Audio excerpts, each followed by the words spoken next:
a colleague of mine is familiar with your work and had mentioned you as somebody that she looked up to in your facilitation work around transformational change. And that is work that's similar to what I do as well. And I'm looking for, but I'm mostly, there aren't really any other men that I'm connected with who are engaged in that work and doing it powerfully and with like national leaders in social movement spaces. And so, when I heard your name, I was like, oh, okay, like, let me check this guy out. And then I saw the Better Man Project, and that's, without going too much into story, like I've been in the sort of social movement space for most of my adult life, but at least in Detroit, conversation around race is like very developed and nuanced, and class as well. But gender really doesn't factor into it, despite the fact that like most of the movement leaders in Detroit are Black women, who are over 60, but for whatever reason, like talk of patriarchy, which is rampant here as anywhere else, doesn't factor in. And so I was realizing through that, and then also through my relationship with my partner, who's a woman, that I'm like, wow, I also have a shit ton of work to do. And I don't really have, I have kind of the experience of not having any other men to push me around that, or support me really around that. So I was attracted to this for that reason. Beautiful. Well, thank you again. And at some point, maybe we'll talk shop. It's always good to meet other facilitators and people that are trying to figure out how to bring people together. Sure, that'd be great. Yeah. So what would you say is the main challenge that you have showing up as a man in this culture? Yeah, I mean, it's hard to reduce it to one. I think it's like, sort of how long do we have to talk? Yeah, right. It's a long list. I think, obviously, like there are, just the notions of like how we're asked to perform masculinity, right? Through violence, through not having feelings. For me, I've always thought of myself as a fairly like introspective, empathetic, emotionally in touch person. But I'm also clear that like when it comes to intimate relationships, I haven't been that person. I've been like super withholding of my feelings, and then super resentful, trying to be the perfect boyfriend, not ever saying how unhappy I was, not knowing how to articulate my needs or my wants, and then just like leaving, and partners being like, what the fuck? Like, we have a great relationship. And I'm like, well, not for me. Bye. Right. Yeah. All while thinking that like I had been this really great partner. And it wasn't really until this year that I saw that was, or like maybe a year. I guess it's been a couple of years. I've been in this relationship for 2.5 years, which has been really powerful for me, but also really fucking hard because I don't like, I don't want to be vulnerable, and I don't want to, get hurt. Yeah. And so I think that's like one of the real challenges with masculinity. And I've been, I've sort of like been on a Brene Brown kick recently. You know her work probably, right?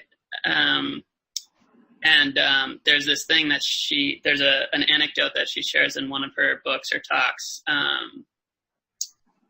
where this man comes to one of her readings and he confronts her and he's like, I noticed that you never talk about men. And she's like, well, I don't research men. And he goes, very convenient.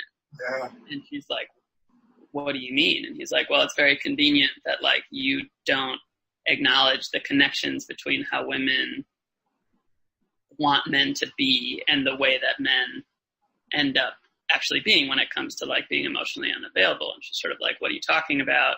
And he shares the story that, my wife and my daughter would rather see me die on my horse than fall off of it. And I was like, whoa, that's pretty powerful. And that's not, I've never been like I've never performed masculinity in the like way that is actually particularly accepted, I feel like, in dominant culture. And yet, like, there are certainly manifestations of that, like I want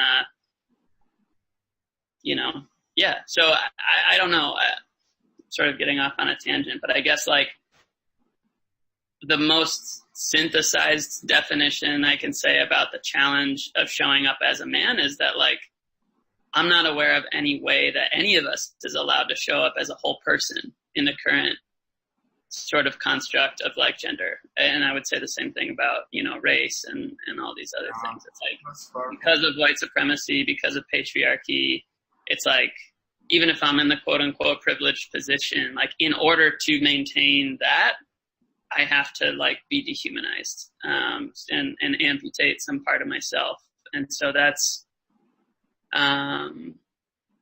the struggle. That's what I'm dealing with, and trying to recover that when there aren't that many examples, resources, or support, and when the process of doing so feels incredibly risky, right?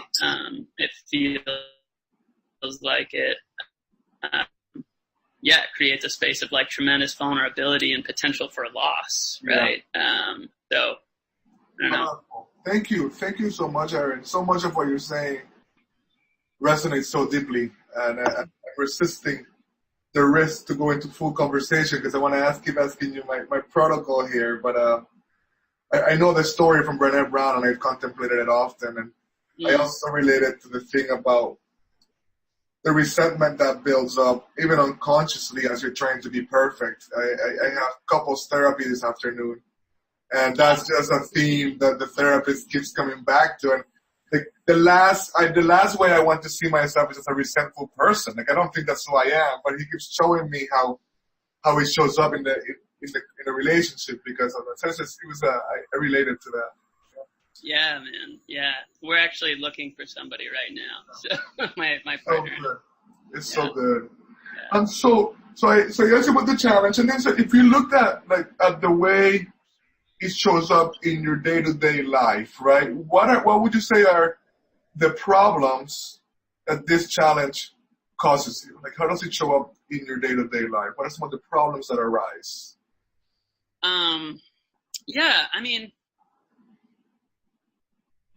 Right. So like I notice it right now, like the way I want to answer that question is to tell you all the ways that I've like actually dealt with it and gotten like, let me actually tell you how I don't have any problems with it, which I feel like is a good illustration of that idea that like, I have done a lot of work on it, but definitely still struggle with this idea that it's like, I don't have to have it all together all the time. And the reality is I don't ever have it all together, really, any of this. Like, that's maybe extreme, but like this space of just being able to accept what is and not have to like control everything or present as though I have it all figured out and I know the answers and I'm in control. I never thought of control actually as being a thing that was important to me. But I also see that, I'm more sensitive to like power dynamics and how they show up in my life now. And so, and there are ways too, where like the struggle is, I'm really blessed to have a partner who's like she's brilliant and like super thoughtful and a good communicator, and patient. But like without that, I have no idea like how the fuck I would ever even see any of this stuff, let alone like feel willing to deal with it. I mean, cause she's like made it relatively safe to do so. And even that still doesn't feel safe, right? Yeah. Like it's still the slightest mention that there's something that I have to like improve on. I'm like, fuck you. like, what do you mean? Yeah. And, I fortunately like don't react that way most of the time, or if I do, like,